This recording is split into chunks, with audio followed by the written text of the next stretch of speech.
Alright then guys, welcome to the video, welcome back to the channel. Today we're going to be installing a double DIN unit into my Honda Civic Type R EP3. I've got this aftermarket single DIN already and I did put this in, so I have some idea of what I'm doing. So I thought now is the time to upgrade to a double DIN unit, touchscreen. It's going to have Apple Carplay because I have an iPhone, and it's also an Android tablet, which means I'll be able to run apps on it, like for my ECU when I get that, so I'll be able to have the data on the screen rather than just on my phone. Those are the two major reasons. The other reason is because I can't really find a mount for my phone that I really like. So basically the idea is today we're going to be pulling this apart, sticking a double DIN unit in there. I have it right here. So this double DIN unit is an eBay special, but not actually a super cheap one. This is sort of a mid-range in my opinion. So I got this, and then also I bought a fascia kit in black because the other downside to this right now is the silver fascia kit, which I don't really like, and that's going to look way better in black than in silver. The other cool thing as well is the double DIN unit came with a trim tool, and it also has all the wiring and everything you need. With the double DIN fascia, it actually comes with a mounting bracket to mount into this car, and I also opted for the wiring harness loom. Not sure whether or not I'm going to actually need that or not, because I have a feeling I may already have it, but I just got it just in case because it's only like a couple of quid more. So in total, all of the stuff that I've ordered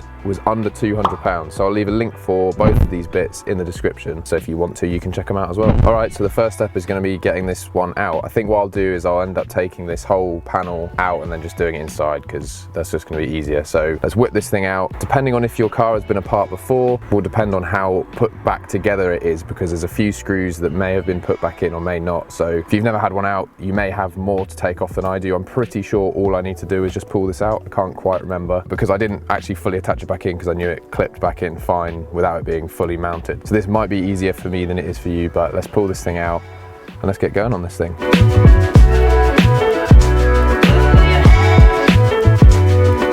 So there's definitely a piece in here that I haven't got that you probably do have. So in here there's like a bracket that comes across here that you need to unscrew. I don't have that, so in theory I believe I can just pull this out and it will just come out.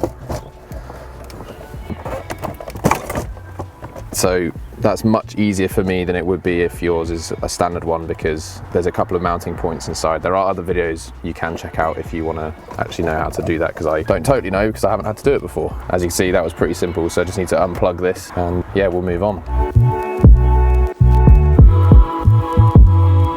Right, so that's the harness for all of those, and then I've just got the harness for the actual head unit that's in there now. I feel like this would be easier with a couple of sets of hands, so if you can get someone to help you out, I would recommend. Cool, that's out, aerial out, not sure what else, or is that it?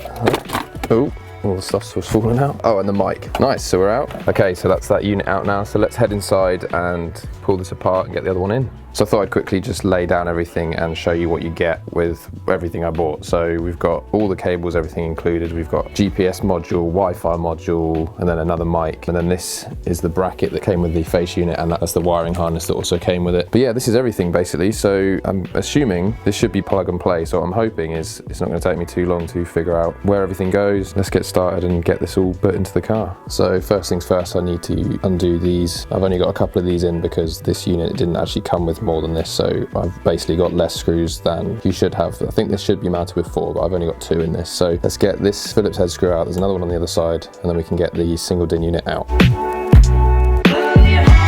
So that was all that was holding this thing in, so this should just slide out now.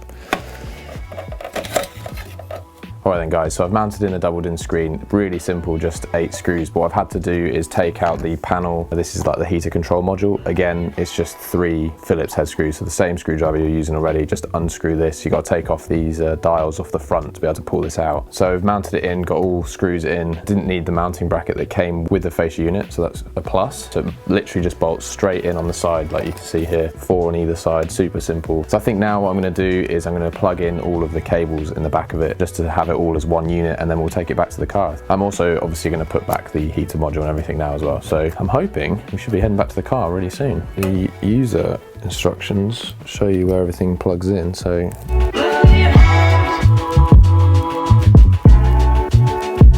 I'm not going to run the GPS module because this has an inbuilt GPS. I'm never going to use that. I'm always just going to use the CarPlay feature. You get this Wi-Fi thing with it because as it is a tablet, I can just connect my phone to it as a hotspot, and then if I need to, I can watch videos or whatever.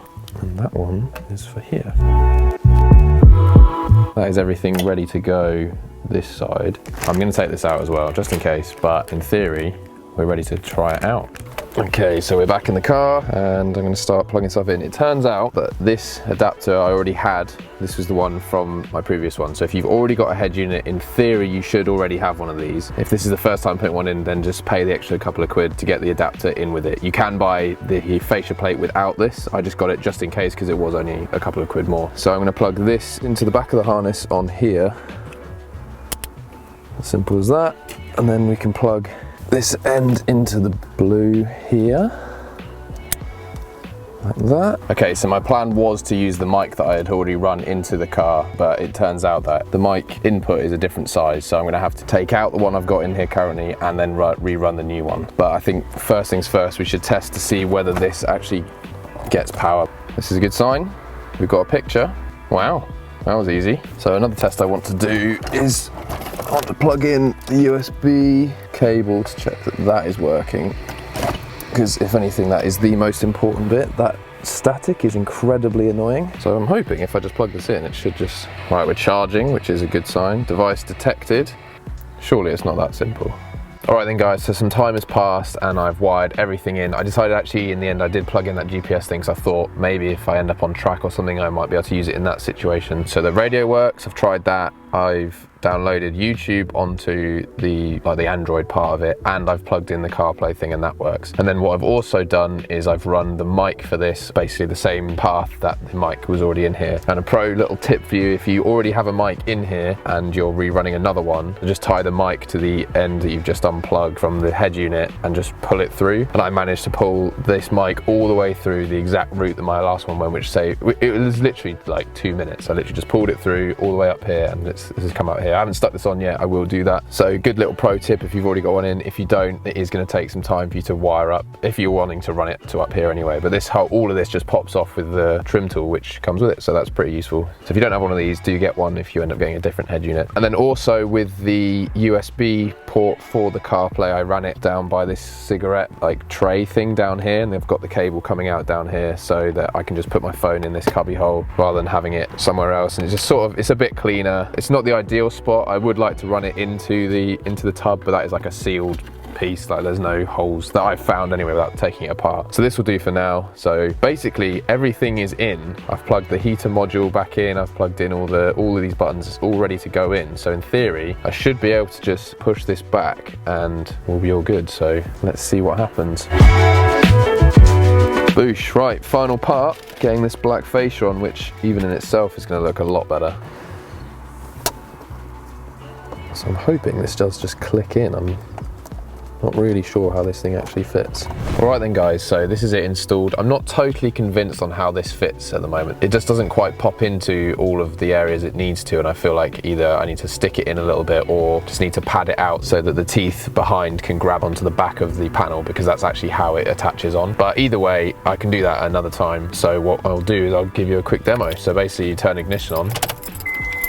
Got my phone here, just plug this in. So phone has just started charging. Okay, so you can either, I don't really know how to use Android at all, so it's having a bit of a bug where, so if I pull down here and start phone link, that's one way of doing it. So there we go, there's the Apple CarPlay, full touchscreen, everything works, music, there we go. Yeah, and then you just hit car, go back to this menu. So I've already downloaded YouTube as a test, so I've signed in on the Google Play Store. So you just click apps, and then all of this stuff's here. So yeah, Netflix is on here already. Like I've basically, all of this stuff was already on here. All I've installed is YouTube, and it's just like an Android phone or tablet, I guess, in that respect. So you could just download whatever apps you want and just have them on here. And I've also tested the mic and everything. So everything is working. So this is installed. This is what I've been wanting. I've just been wanting CarPlay in the car. So very happy. It's pretty snappy as well. The only downside, I suppose, is how long it takes to turn on. But once you're driving and everything, it's all good. So as far as I'm aware, this is basically it done.